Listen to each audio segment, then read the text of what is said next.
Chà, như còn con ở trong tay cổ áo. Đó. Đó ba con đậu vô. Đó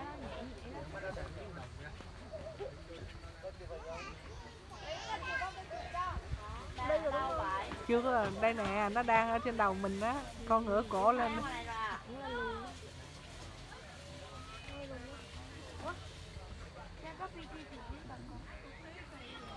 đi hồ cả thôi.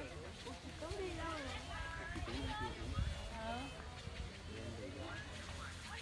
Chiều Úc về rồi.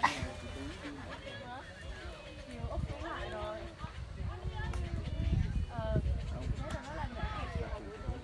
Đem đi luôn. Nãy không là trong cái vùng câu cá ở trong đầm ri á, hai rừng á, thì có trò sạch sạch hết. Hả?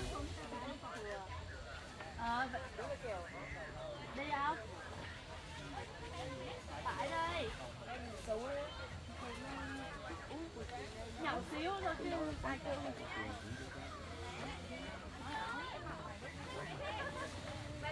Đi không? Lâu lâu người ta mới lên. Đi không?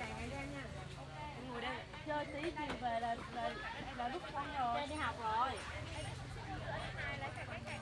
Đi. Ai biết đâu. Đi luôn lì vô chơi.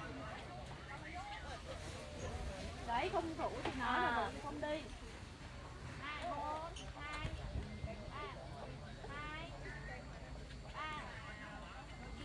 Thì hỏi thêm hai vợ chồng đi không? Rồi như em, ông đây sao? Anh Nguyên. Hỏi Nguyên có đây không anh lại? Sao không nhìn chầm chầm nha. Phải đây.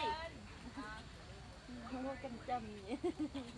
Không có nhìn cô chầm chầm. Nhà mình không có ai đâu. Như rồi kiểu nha. Hôm nay ra đi bán rồi. Như lên đây chụp em kiểu. Đứng đây đó.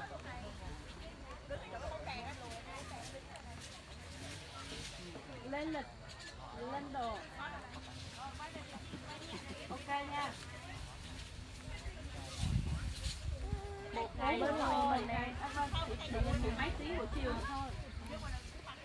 6 giờ lên xe về rồi.